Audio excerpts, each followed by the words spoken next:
¿Qué dice Fernando Gualdoni, es el jefe de internacionales justamente del diario El País? Gracias por atendernos, Fernando, buen día. Hola, ¿qué tal? Buen día.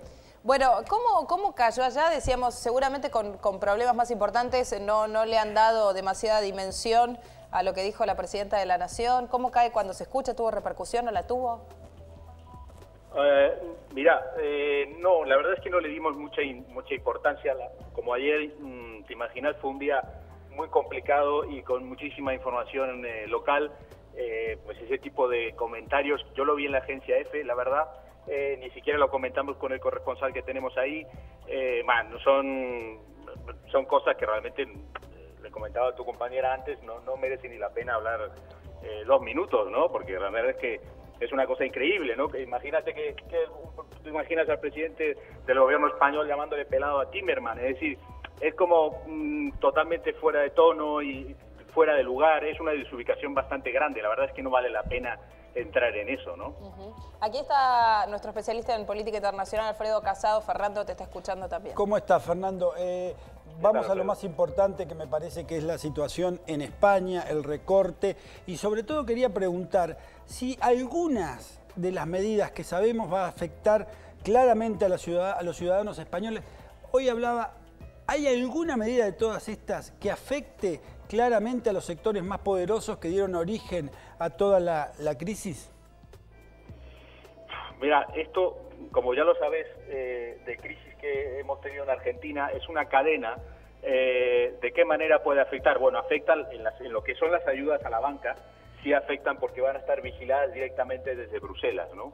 Entonces, todo lo que es el sistema de rescate a la banca española, sí va a estar, sí afecta a la paga de dividendos en los bancos, a los gastos que hagan, en qué inviertan, a qué tipo de productos ofrezcan a los clientes. Es decir, sí que hay los bancos pierden absolutamente su independencia y sí que están bajo el control de Bruselas, y eso incluye la paga de sus salarios y beneficios, ¿no?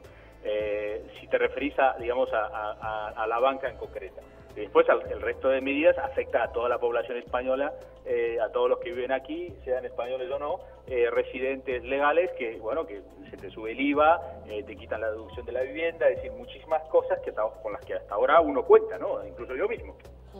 Decía Fernando, lo hablábamos recién antes de que salieras al aire con Alfredo, vos mencionaste la suba del IVA. ¿Fue mayor a lo esperado? ¿Se analizaba esto anteriormente como una posibilidad concreta de que iba a siempre suceder?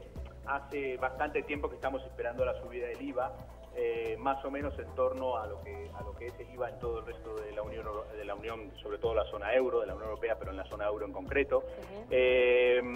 Lo que pasa es que, no era, en principio parecía no ser gusto de este gobierno hacer la subida del IVA, porque como sabes es un impuesto regresivo, afecta a todo el mundo por igual, al que tiene mucho y al que tiene poco, y entonces digamos que lo más, entre comillas, indignante es que al final tuvimos que aceptar la subida del IVA, ¿no? O que este gobierno, a pesar de sus reticencias o de sus negativas, tuvo que subir el IVA. Pero sí, mira, desde antes de la campaña electoral ya se hablaba de una subida del IVA, teniendo en cuenta que la crisis ya estaba acá. La pregunta que quería hacerte es, la presión social en las calles.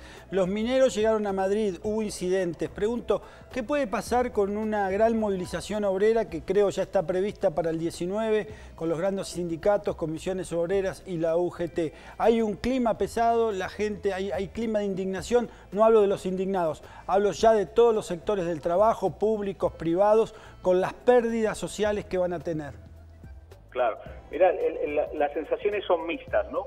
Por un lado, todo el mundo considera que a lo mejor sí el recorte en el gasto público o el recorte en funcionariado público está justificado en cierto modo, el cierre de televisiones autonómicas también estaría justificado. Sí, hay medidas con que yo te diría que la mitad más uno estaría de acuerdo. Desde luego, lo que son los mineros en concreto, sabes que es un conflicto muy particular, es un conflicto que viene de lejos, es un conflicto que es, imagínate, de una industria muy antigua, claro, que tiene muchísimas subvenciones, que es imposible para Europa competir en la extracción de carbón con otros países emergentes. Por lo tanto, es un caso muy especial. Evidentemente, en el contexto en que estamos viviendo y con la marcha de los mineros aquí y con la nula posibilidad del gobierno probablemente de tener mano izquierda en este asunto, todo se agrava y todo se ve más fuerte.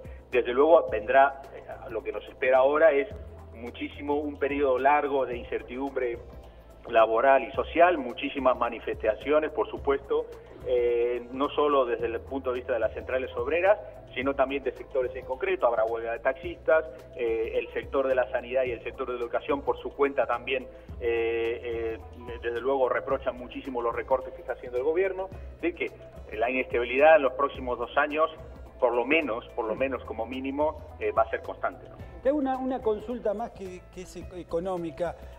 Han llegado allí seguramente los dichos de Krugman proponiendo para Europa como una alternativa de solución más inflación en Alemania, cosa que los alemanes históricamente jamás van a querer tener, que está muy cerca del cero, menos inflación en España para darle una salida de mayor capacidad de producción y demás, y él pronostica que si esto no ocurre, España va a tener que salir del euro. Mira, los pronósticos de Krugman ya llega un momento en que no sabes qué creer, ¿no? Y nosotros aquí no hay una inflación muy alta, no hay una inflación desmedida ni desbocada.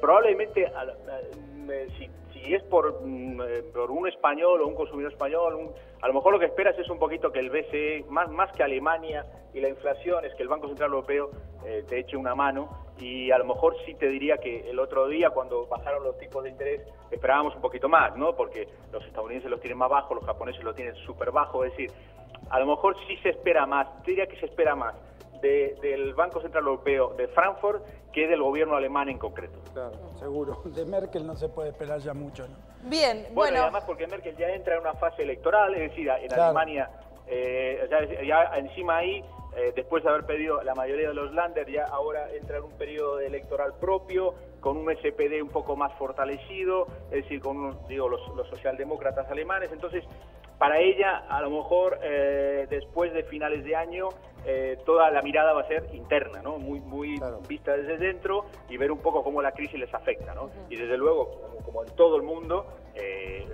intentará tener la menor repercusión posible para que eso no se note en las urnas, sea ella la candidata o la centroderecha en concreto o los liberales. Fernando, ¿vos considerás, y con esto te despedimos y te dejamos seguir trabajando, es el ajuste más duro que ha vivido España en su historia? Yo vivo en España desde hace 15 años, desde que estoy yo, desde luego. De hecho no había habido nunca uno, ni siquiera así tan pero por lo que hablábamos ayer en el periódico de la gente que es de aquí, que vive acá de toda la vida, sí, es el ajuste más importante en la historia de la democracia española, que tiene más de 30 años, claro. Bien, Fernando Gualdoni, jefe de Internacionales del País, gracias por este contacto con Banda 3.0. No, gracias a ustedes. Que tengas buen día.